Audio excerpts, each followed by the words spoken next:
finally a good reading month. Hello everyone and welcome back to my channel. My name is Alyssa and today I'm doing my November wrap-up, which I had a really good reading month, so that's exciting.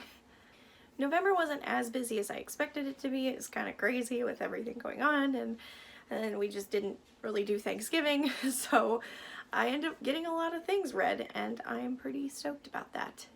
Also, if you hear any like crinkling noises in the background, it's my cat having a blast with the tree skirt. Having a cat with a Christmas tree is not fun. So let's get into all the books I read. So the first book on this list is Out of My Mind by Sharon M. Draper. I had been reading this for quite some time with our book club and we finished it at the beginning of the month, and this one was really good. This is about a girl named Melody who has cerebral palsy and she cannot walk or talk or eat on her own because of it. This kind of just talks about her journey as a character and as a person growing up and figuring out who she is. At one point she is put into an inclusion class, and from there she gets something called a Medi-Talker, which is a computer she types on to tell people what she has to say, because despite all of her disabilities, she's incredibly smart and she's got a lot to say, but I'm pretty sure nobody's ready to hear it. This book sent me through the roller coaster of emotions that I didn't ask to ride on. This book was heartwarming and charming, but also really sad and eye-opening and infuriating. There were characters I was cheering for, crying for, and then there was characters I wanted to slap across the face. I think if this book was not told from Melody's point of view, it just wouldn't have the same impact, because you're in her head and you're experiencing what she's experiencing, and sometimes it's really cool and sometimes it really sucks. Most of the characters in this book were really likable, really interesting.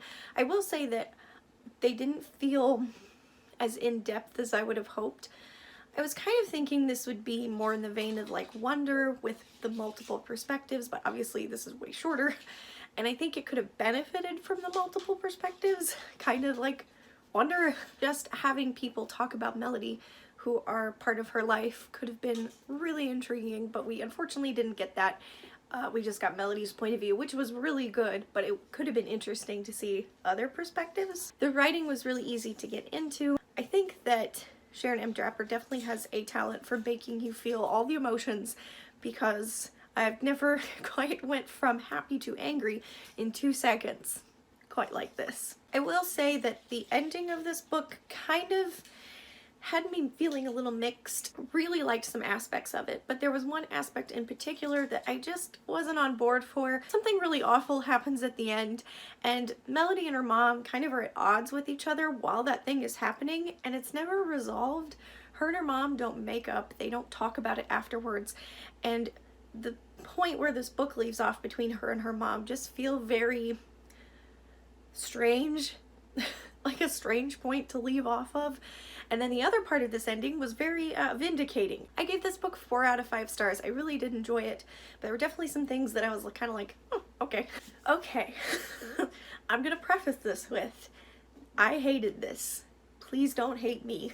And the next one is Egg and Spoon by Gregory Maguire. This book. If I had to describe a book like a train wreck, I would use this as an example. Egg and Spoon is about 2 girls from very different lifestyles. We have Elena, who is very impoverished, and then we have Ekaterina, who is a very privileged girl going off to marry the Tsar, or the Tsar's nephew or something. They meet and unfortunately, and completely by chance, switch places on accident. And the girls are both thrust into an adventure they didn't ask for, and that's just the first couple hundred pages. The rest of this book is where the dumpster fire comes in. I kid you not. I don't know what was going on the entire time reading this. The beginning part with the 2 girls switching places and trying to figure out how to manage it, how to get back together was really interesting, but after that, this book was unnecessarily long. There was Baba Yaga, who was actually pretty cool and really funny, and if she wasn't in this book, this would have been an even more of a disaster. And I liked her a lot. Didn't like any other character at all. There was a firebird, which I'm still confused about. There was an ice dragon whose teeth turned into soldiers, and living matryoshka dolls, a deer dude in the middle of the frozen tundra. I kid you not, there's too much going on here. This felt like a fire hydrant that had just exploded and spraying everywhere. It's like the author couldn't pick one plot, and it was so frustrating. I think this book could have been way better if it didn't have the fantastical elements to it.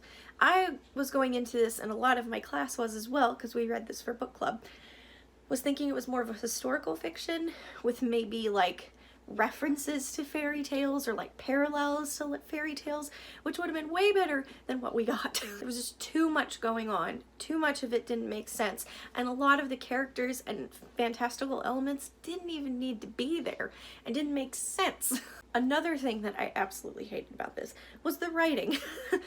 The writing was lyrical and poetic to the point where I thought we were just trying too hard. The story was lost in the writing, and while we got these beautiful poetic sentences, none of it applied to the story. I think the author was just trying to make it very fairy tale-esque, and at some points you have to step back and think, okay, is anybody going to understand this? Because while it was very fairy tale-esque, it was too much. The best way I can describe this book is too much, yet not enough. And the not enough part comes from, I feel like we didn't know our main characters very well. The main characters were just so flat and one-dimensional, they almost read the same. And these are supposed to be like kids between 12 and 13. And they read like 20-ish, 30-ish year old people because of the writing style.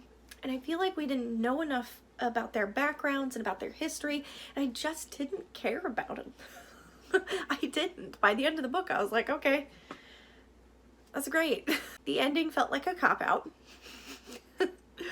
I wanted something more and more magical. We already had all the magical elements. Why not add one more thing to that ending that would make that interesting? But it was just like, oh, all coincidence. And I'm like, so I went on this entire frozen journey for no reason. I have never raged so hard with a book in my whole life. I was sitting here reading a certain part in this book, and I won't say it because it's a spoiler, but I was screaming. I was fuming. I had to put the book down. I was so mad. I was like, I just spent 300 pages getting to a certain point that I didn't need to get to anyway. There were just too many elements to this book, too many things that didn't need to be in there, and it just felt messy. And it could have benefited maybe from a series. I ended up giving this like a 1.5 out of 5 stars. I absolutely hated this book. And it's funny to me because this is the author, Gregory Maguire, also wrote the Wicked series, which is also like a really popular musical. I've never read Wicked, but I definitely don't want to now. And next up, I finally finished Oathbringer by Brandon Sanderson. This took me 3 months to read, which I'm not surprised. But at the same time, like, I was determined to finish it on time. I didn't. And I ended up really enjoying this one more than I thought I would. Definitely wasn't as good as the first two, but the ending definitely made up for that first half of the book being so dang slow. The ending was probably the most explosive, the most emotional, and the craziest in the entire series so far. I haven't read Rhythm of War yet, so I don't know. If you don't know what the Stormlight Archive series is, it is a very long, very intense fantasy series following different characters on different paths of life that kind of just merge together eventually. And then there's a war, there's magic system that's really cool. It's really a great series, but this one was a little slower just in like the first half. Elliot Brooks, if you don't follow her, you totally should. She is awesome. I love her sense of humor, and she's great. But her and her husband described a lot of the first half of this book being a certain character just texting people back and forth, which I was like, this is actually an accurate description. The character growth in this book, though, is really what stands out to me. So many of our main characters go through this amazing transformation that was so emotional and just so powerful at the same time, especially Shalon. I cried like a baby. This is the only book series where I've cried at every single book, and I think that's saying something because I don't cry that often at books. I know I say that, but I think I'm just getting more of a softie these days. I really enjoyed this. I ended up giving this one a 4.5 out of 5 stars instead of 5 just because of that first half.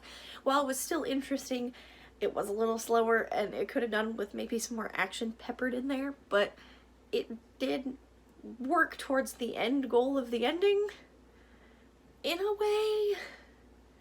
I don't know, but I still got a lot of questions of what's going to happen next. So the next book I finished was Hollowpox by Jessica Townsend. I finished this literally last night at like midnight and it was really, really good.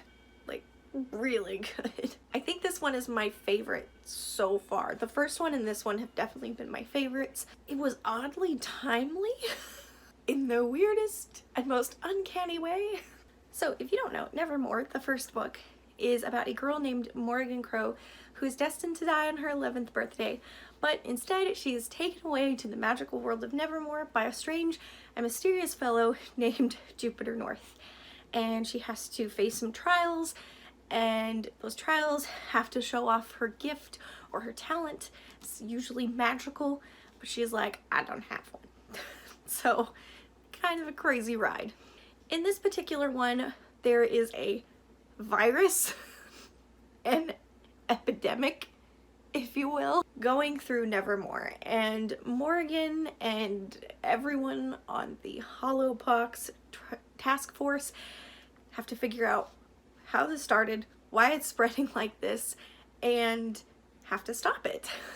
There's also a lot of talk about racism in this book and protesting and rioting, and it was oddly timely. But I think, despite it being so oddly timely, it's like the perfect book to read right now. It's done in such a way that kids can understand it, and I think it's really important, especially for kids in today's age, reading a book about a character who's living through a pandemic. You know, they go in quarantine, they all go in lockdown, they all are wondering why and how and what are they gonna do and how long is this gonna last, kind of thing. And I think that element alone is enough reason to start this series and read this book. And the topics and discussions on racism and protesting and such is really well done. The world just expands so much more. It's really rich and entertaining. The ending of this book had me thinking, where's book 4? And my friend and I were talking about this, and this is totally random, but this book had been pushed back for a little bit. And I'm wondering if it was pushed back because of the subject matters. And it was supposed to release, I think, like March or something, or May, and then it got pushed back. And Jessica Townsend was saying that she needed to take a little more time to make it perfect and work on writing it more, and I'm wondering if that's why, because when she was supposed to release it, you know, our own pandemic was going crazy, and I wonder if that's why. It's just a speculation, but it seems kind of coincidental. I definitely loved this installment. I gave it 5 out of 5 stars. This one's my favorite yet. Highly recommend this series, whether you are an old fart, such as myself, or a middle grade reader, or a kid, old, young, don't matter. Read this book. It's so good. This whole series, fantastic. And then lastly, I started, but haven't finished, The Invisible Life of Addie LaRue. I finally started this. And I have to say, I'm 100 pages in, and I'm really enjoying it. It's different. That is what I will say right off the bat.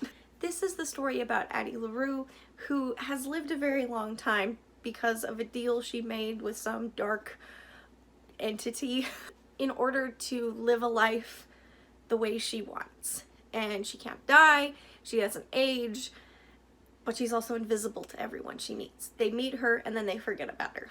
And it's really interesting to read that kind of thing.